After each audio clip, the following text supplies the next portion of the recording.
Welcome to the Health Science Coach Podcast. My name is Drew Garner. I am a health science and physical education teacher here at Turner High School. My objective is to provide information to students about different healthcare careers and explain how these professionals got to where they are in their careers. Thanks for spending some time with us today. Now let's dig in.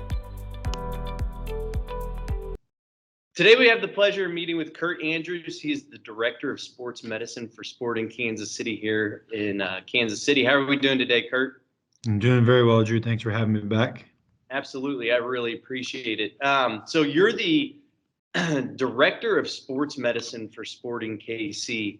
Kind of give us a general picture of what that position looks like.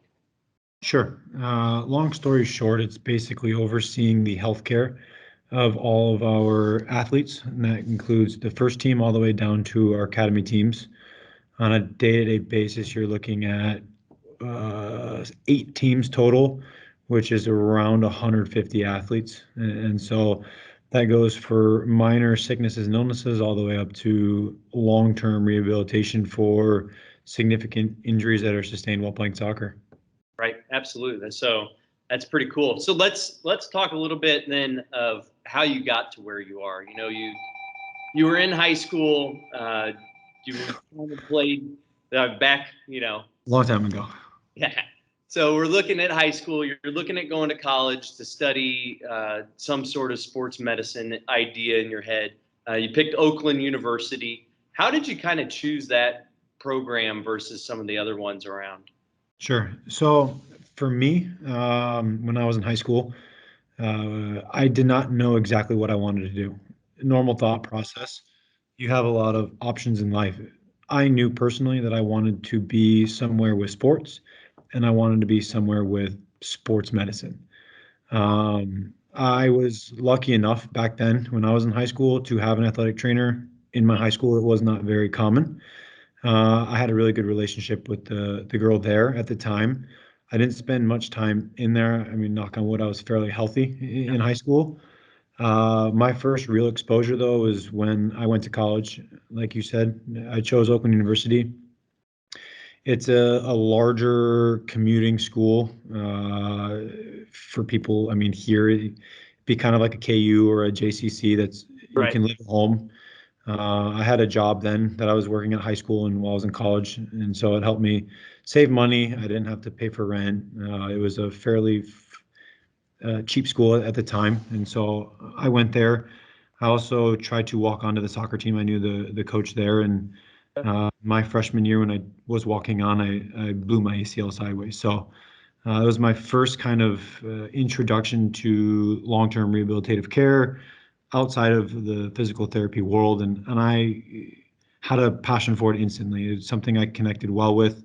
I got to see John Seco, who was the guy at the time, his interactions with myself, his interactions with other athletes on the soccer team, and just different athletes that dealt with I think there's 22 varsity sports at Oakland University. Okay. And so it was just an environment kind of piqued my interest and seemed like I would enjoy. Right. Unlucky for me, Oakland University did not have an undergrad program there.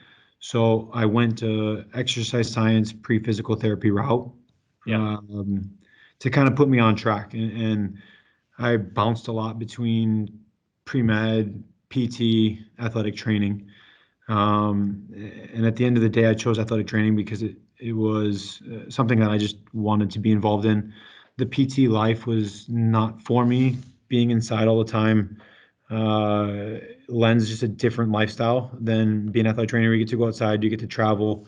There's a lot of perks to it. So I ended up then going to the University of Arkansas for my master's, which had an athletic training program. At that time, it was kind of the beginning of the transition from athletic training being an undergrad program to a master's program.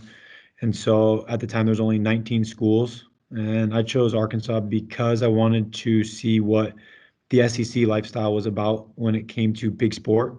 Right. And you get an exposure working at SEC football, albeit Arkansas is not the greatest in their division in that conference, but it was an awesome exposure for me in seeing kind of what less than a professional sport was like, because it is really close in terms of expectations and even the athletes you deal with. And so I got to work with elite track and field, which was awesome to see.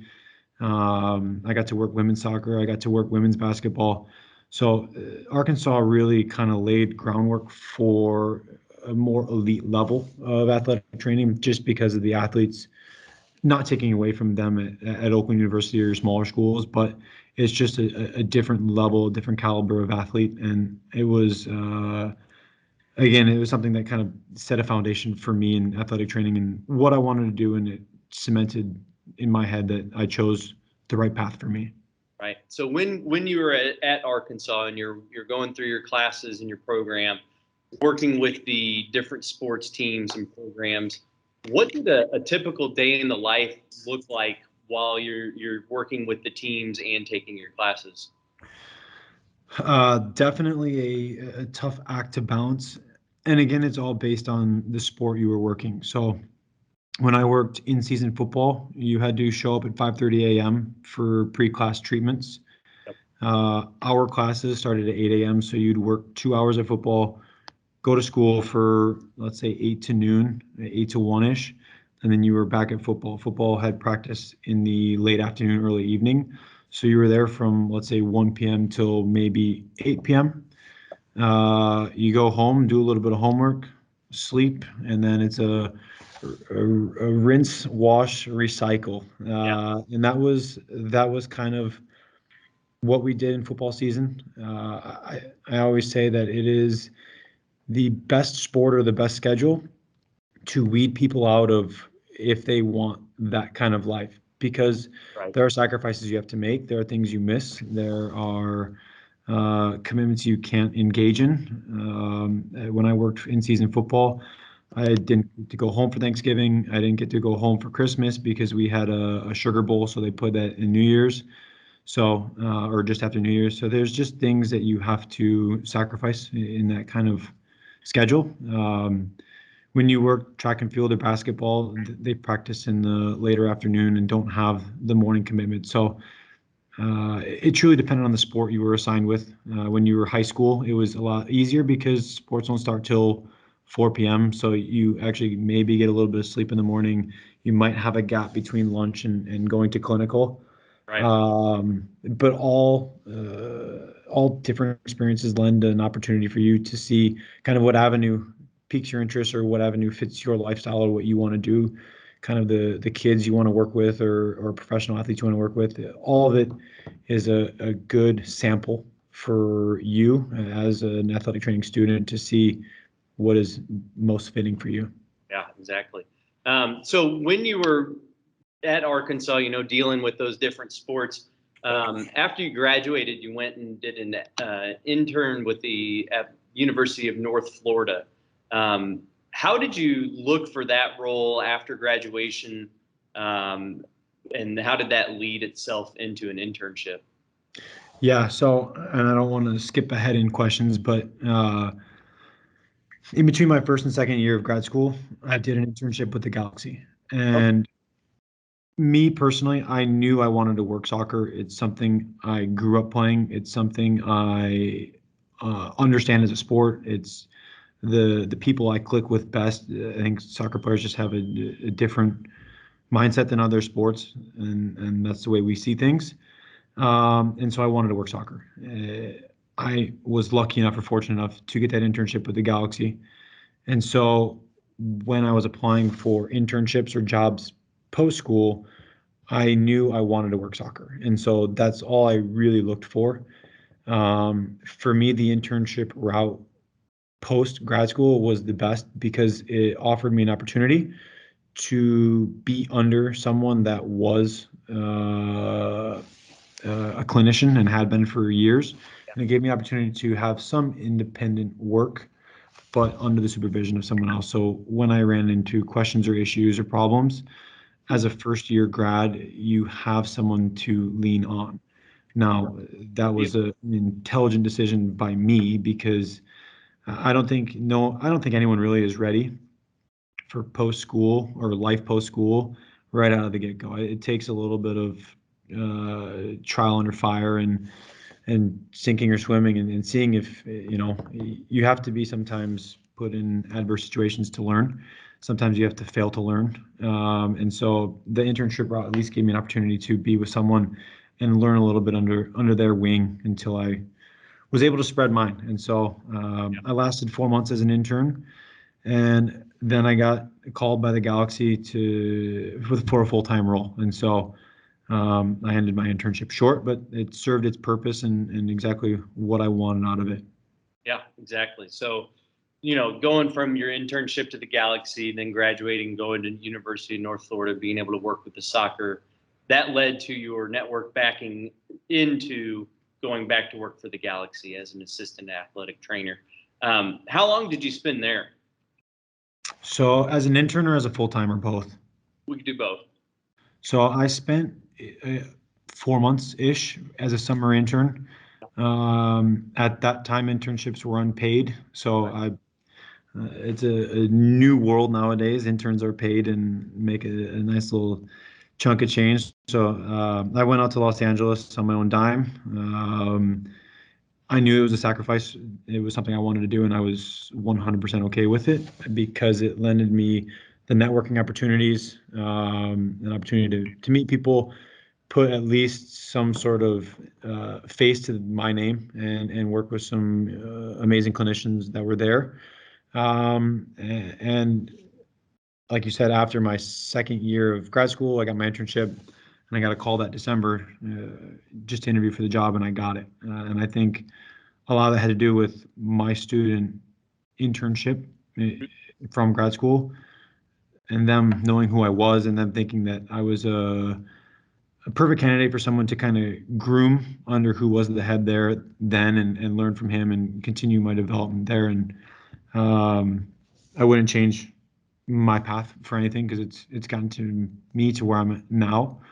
And it was an amazing learning experience. I was with the Galaxy then from 2012 to 2017, so 6 years. I hit them at the right time. It's when we were winning a lot of championships. Yeah, and it was a lot of fun. 2 MLS Cup championships with them. Yep. That's pretty exciting to Yeah. see. Being in Kansas City and seeing the Royals and the Chiefs do well, and Sporting as well over the last 5-6 years, it's been fun to see that progression and growth. So coming from the Galaxy then to Sporting, when did you realize it was the right time to make a transition? To be honest, at that time, maybe a year earlier, I felt whether it was me kind of having an internal goal of 5 years as an assistant, just to get my feet wet, get a thorough understanding of this league, of this profession, and feel comfortable in my own skin. Yeah. I had opportunities to leave earlier from the Galaxy, but I felt like I was cheating myself and potentially cheating the athletes because I wasn't fully prepared to take on a larger role. And I think that was a mature decision on my part because it could have really gone south if I took a job elsewhere as a head and not been prepared and then not handled situations correctly. I think it takes some time to develop that instinct. So was the 5-year time frame something that you kind of put on yourself, saying I want to be an assistant for 5 years to really get a full grasp of how the whole program works with all the teams and all the levels, that kind of stuff? Yep. Yeah, it was. It's not something that was solid. Like I wasn't gonna have to make 5 years if something came my way before. It just at that time it was the right time. My wife's from Kansas City, so it was also an opportunity to move back closer to family for us. So it was an ideal move. Absolutely. So you came to Kansas City in 2018, is that correct? Yep. Okay. So you've now been here 4 years. 4 years. It was fourth year, yeah. Right. So during this time in Kansas City, you came as the head athletic trainer. Is that correct? Yeah. And then now you've moved up to the director of sports medicine.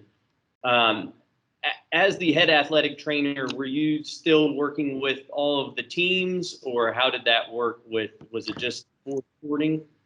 Yeah, it was mostly or majority of first team only.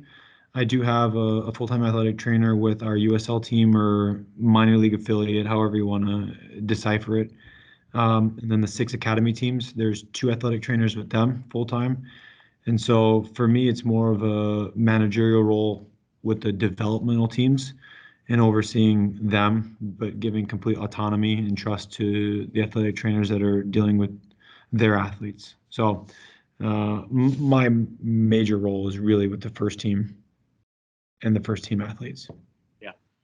So dealing with athletes and soccer injuries, what are some of the more common types of stuff you see and deal with on the micro and macro versions? Yeah, I would say there's obviously maybe 2 big differences, one with your pro and one with your youth. When you're dealing with your professional athletes and even youth, to be fair, you're going to see a lot of soft tissue injuries within the quad, adductor group, and hamstring group. Those are quite common in soccer in general.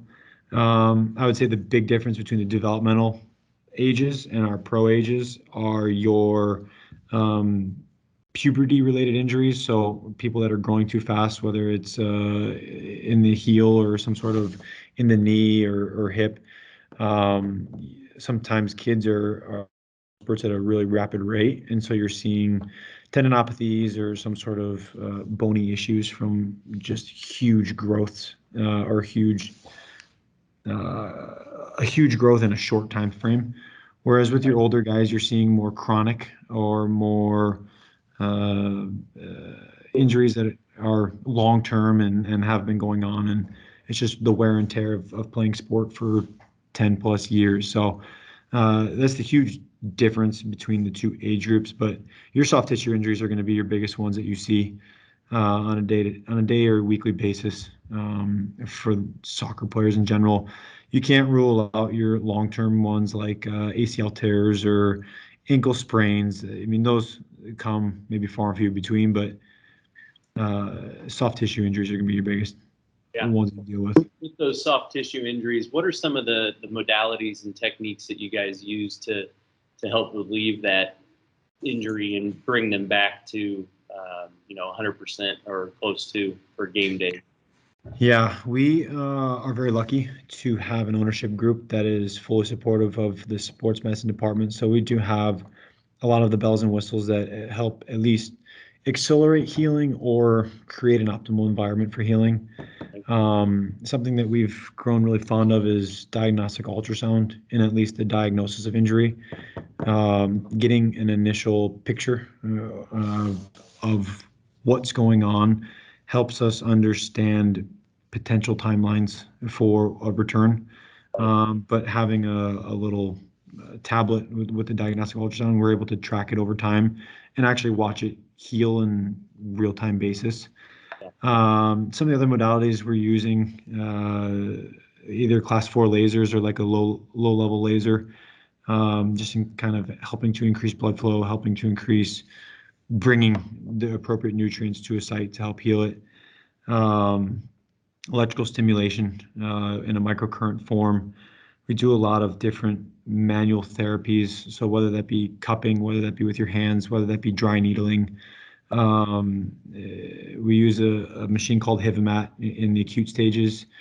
That is think about it like a low level massage that creates movement of your lymph or movement of byproduct from an injury just to get it out of that site, again, to create an optimal environment for healing. So we've got philosophies as to when we do certain things, why we do certain things, and then it's just applying appropriate exercise prescription in a progressive manner so that you're taking an injured tissue and creating a stronger scar or scab in the site that was injured. Yeah, absolutely. So with your current role, you talked a little bit about your career goals and what you wanted to do early on, being a assistant along the way with your internships. Now that you've been in Kansas City for 4 years, you're the director. What are some of your, your career goals for the next, say, 10, 15 years that you see in yourself? I'd say one of the biggest ones I have is community networking.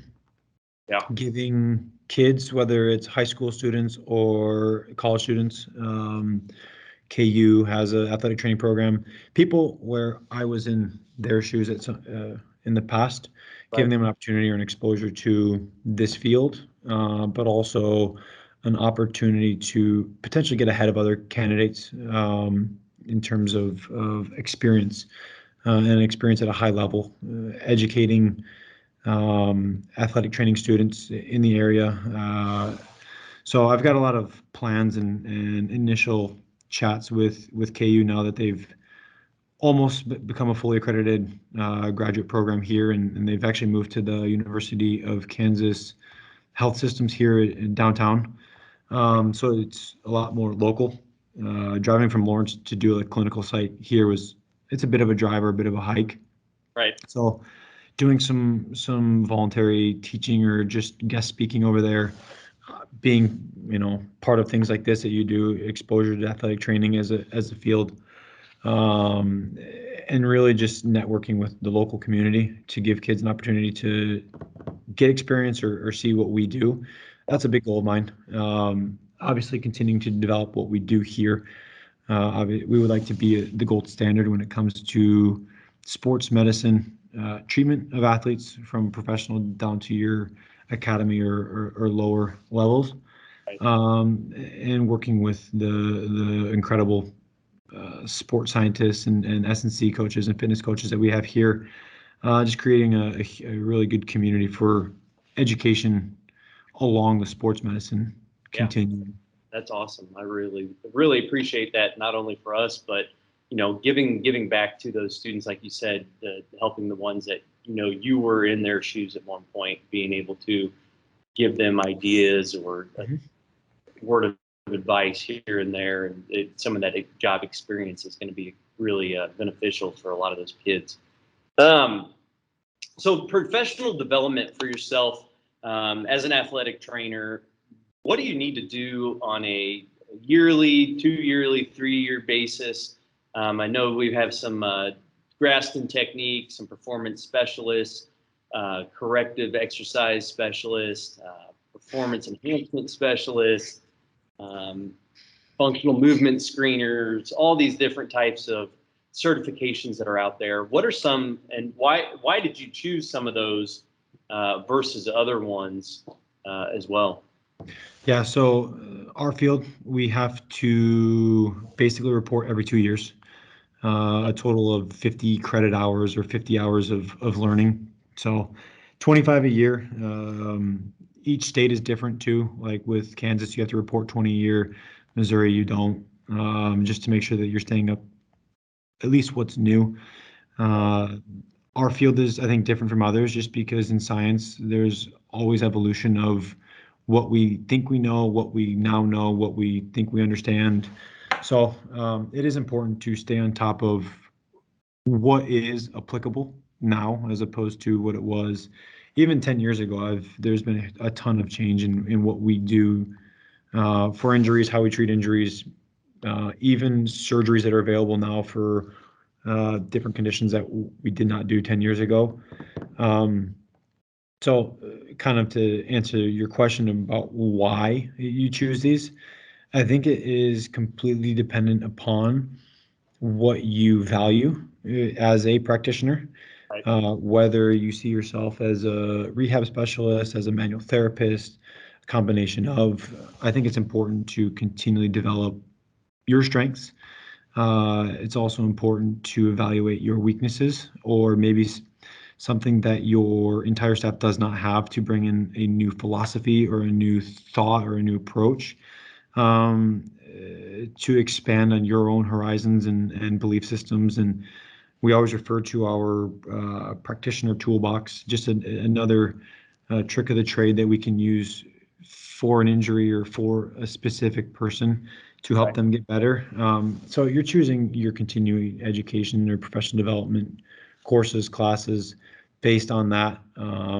There's a ton of, I mean, if you take a silver lining out of the pandemic, I think we've gotten better as a practice or as a profession, because there's a ton of online professional development courses that you can go and listen to hour-long classes or hour-long lectures of just different topics. And again, those kind of things at least will approach a general idea, and you can then take these huge deep dives and do a ton of classes or do a ton of lectures, just listening to people who maybe are smarter than you or have seen more than you. So again, it's just figuring out what you enjoy and something that eventually you can take home or take to your own practice and utilize on your athletes. That's the most important thing. Yeah, that's pretty important there. I think I like what you said about, utilizing your strengths, but also looking at your weaknesses and being able to bring back stuff to put in your toolbox. Yeah. For the whole program as a whole. It's pretty cool. What's something that you're most proud of doing so far in your career? One is definitely being part of championship teams. There's a lot of work that goes on behind the scenes to be successful in sport. I don't think people realize that. This, again, the sacrifices we make and the hours that are put into those kind of seasons.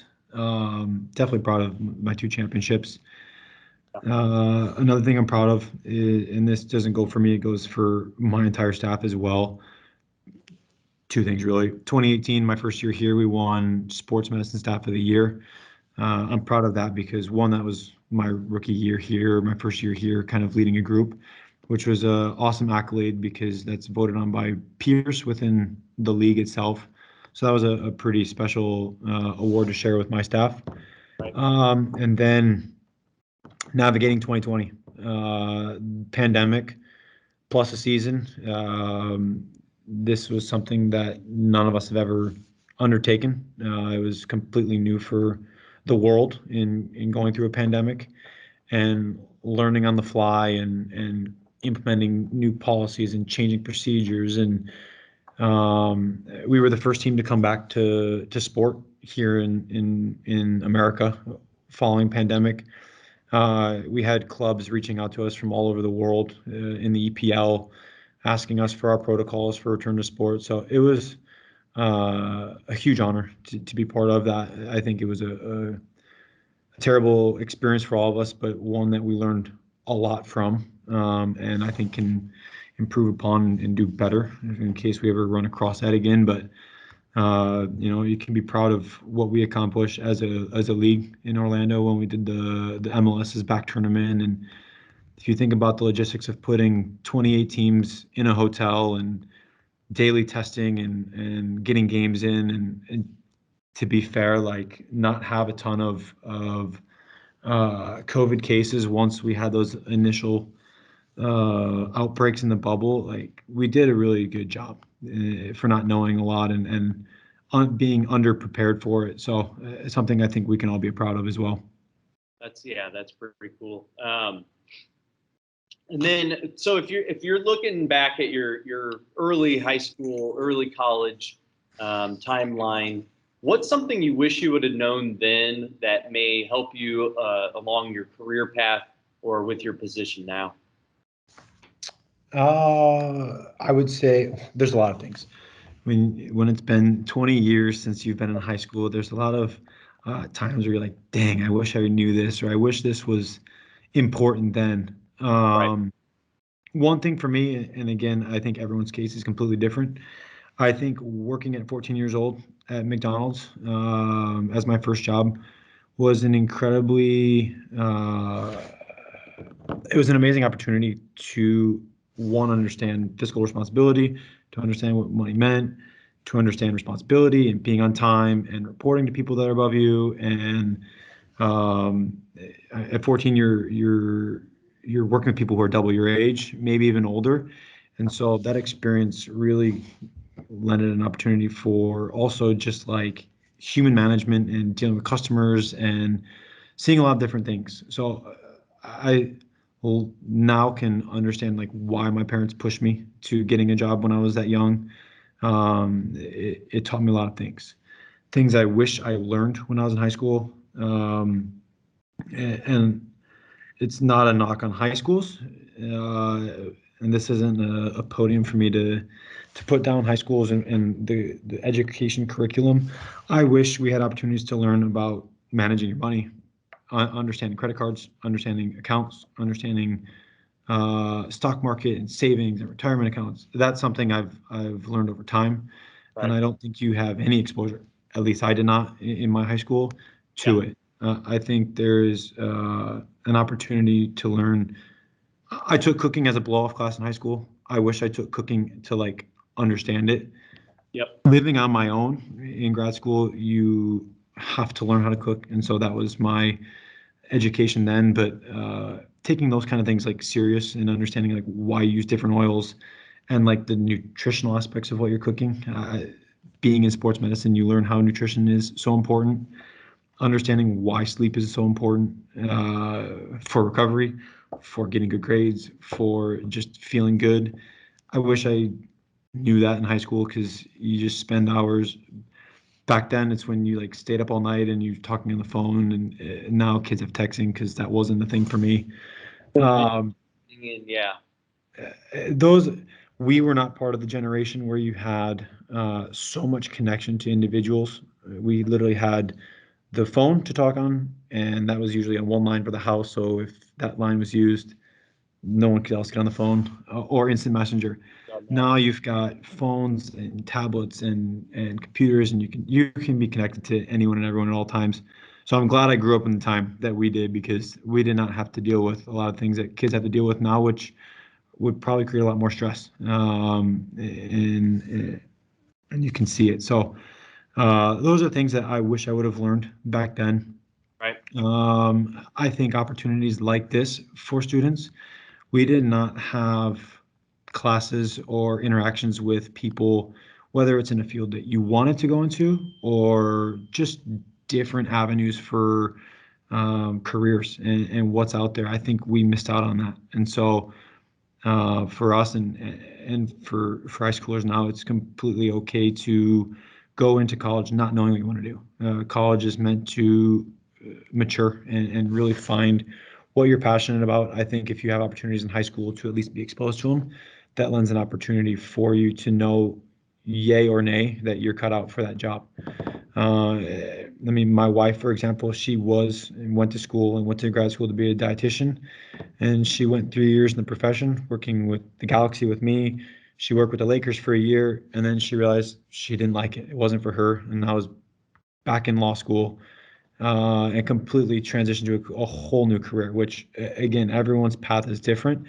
Everyone's path is unique in getting to where you want to go, and what's awesome about us as humans in life is you don't have to completely pigeonhole yourself to one career and get stuck into it. You can always leave it and go somewhere else. So I think maybe I didn't know that when I was in high school. You had to like choose your career and go into college thinking you knew exactly what you wanted to do. And getting to where I'm now, it's so normal for people to change careers or just leave because it doesn't fulfill them anymore. Right. So with that, what's a book that you've read, maybe now or in the past, that you would recommend to a high school or college student that might be interested in getting into athletic training? Hold on, I've got some books written down actually. So for this profession, without a doubt, I'm going to blank on the name. Sir Alex Ferguson, who was the manager for Manchester United for 30 plus years, he had a book that I read when I was in college about winning, about kind of being a manager. And it had nothing to do with my field per se, but it had a lot to do with sport and how you manage people in sport. And I thought it was incredibly applicable to what we do. And I think it's applicable to other fields beyond sports medicine because it gave you an opportunity to understand a person who's dealing with like multi-million dollar athletes and managing different egos and how to put a team together trying to fulfill a common goal of winning. And I think books about winning, books about leadership are awesome books to read in general. I liked in college Anatomy Trains, which is just a book about the fascial planes and the fascial lines and understanding how humans move with like the integumentary system between muscles and fascia. Those kind of books fascinate me. When I was in undergrad, I was a TA for the anatomy class. So doing dissections on cadavers and like anatomy books, I love. They're interesting, and I think what's interesting is everyone's anatomy is completely unique to that individual, and person A and person B are so similar but so different in how we're put together. Shapes of bones, angles of bone, like that stuff just fascinates me. Yeah. So I loved reading those kind of books and those kind of blogs, even in college, people just writing about them. Yeah, that's pretty interesting. You brought up the winning and the leadership type stuff. I think that when you're dealing with any sort of team, like as the director, you have your team of athletic trainers that you're managing, plus the sports team, being able to manage all those different moving parts. I think that's pretty cool to be able to understand, the leadership roles and the management systems with that. With a product that you use on a daily basis, we talked a lot about the different modalities and movements and stuff. What are some of the products that you've really enjoy using with your athletes? One, my phone. That thing is constantly on. In athletic training, it's a 24/7 job, Yeah. especially in times of COVID. Getting calls or texts from people feeling sick or getting scared that they might have COVID. The phone has been something that you use as an athletic trainer all the time. You're having to communicate with your staff, communicate with docs, communicate with coaches, communicate with, for me, all the other athletic trainers on staff. And when you have these mini outbreaks, you're like, what do we do? How do we handle this? So that definitely is a tech piece that we use a lot. We've actually got this new, two new kind of modalities that we use not a lot, but it's called a shockwave. It's similar to like when you throw a pebble in a pond and it has when it hits the water and the ripple effect. Similar effect to tissue. So it's like a jackhammer that you're putting over areas that are usually with chronic pathologies, your tendinopathies. So your golfer's elbow, your jumper's knee, your Achilles tendonitis, things that are kind of nagging or kind of like nagging you and aching. What it helps to do is basically re-stimulate the acute process for inflammation, and then which in turn accelerates it. So we use shockwave therapy on our chronic conditions. We've actually seen some success in bone bruises. We've seen some success in soft tissue strains, kind of helping to break down malalignment of scar tissue. So it's a pretty, I wouldn't say new tech. It's very big in Europe. The FDA only has it approved here for plantar fasciitis. All the other things are ICD codes that insurances won't accept. So sports medicine, we can be incredibly creative with it because we don't have to go through insurance. Now, is that similar to a Theragun type machine? Think about it like Theragun on steroids. Okay. Yeah. Yes, same concept. It's percussive therapy, but it's more direct and a lot more powerful. Right. Another thing we do, it's again a European modality, something that I've learned in this profession and dealing with a lot of international players and things that they do in other countries that are beneficial. It's called tech car therapy. It's a heating modality, but it treats at what they'll sell you on as a certain frequency in which the heat is applied, and it has the ability to shake the molecules or shake the cellular debris. And whether or not that is accurate, anecdotally, the athletes respond very well to it. And that is sometimes a placebo, but it works. And the proof is in its pudding, and our guys like it. We like it. It has theory behind it, and so it does no harm by any means, and it's something that we've been using quite a bit in all different kind of conditions here. Right. Yeah, I think that definitely helps with, that all goes back to the athlete's mental thought process as well too. If I think I had somebody that taped my ankle bad or something when I was younger, now I don't want my ankle taped ever again because that didn't work for me. But this, whatever it was, helped me a lot. So I think that's interesting that it's about the analysis of the athlete as well. Yeah. And that also goes back to the professional development. If you have all these tools and you know it's going to work for one athlete, you're going to use it. Whether or not it's truly helpful, if that guy or girl believes in it and it keeps them on the field, it's a useful application.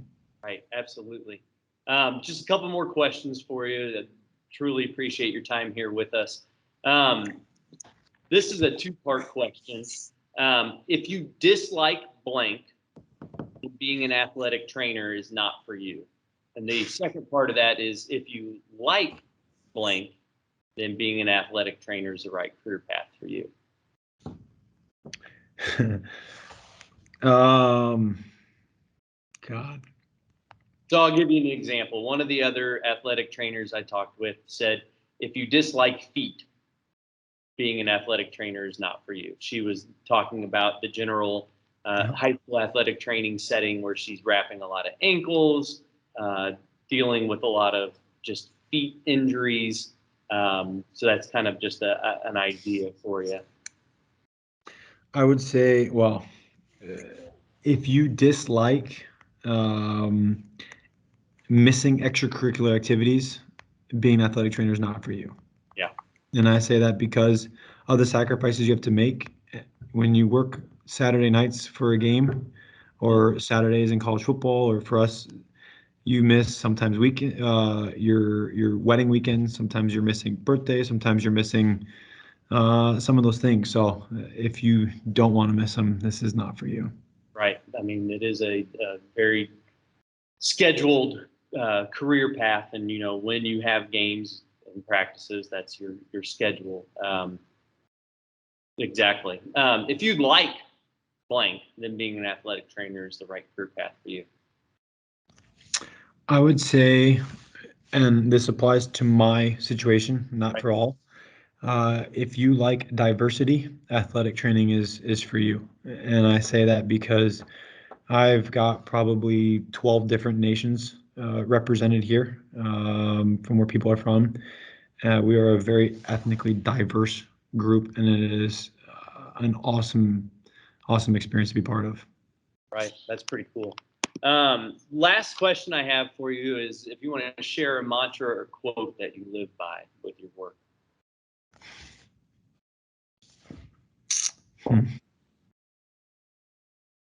I have a quote on my signature of my email that says, live life with passion.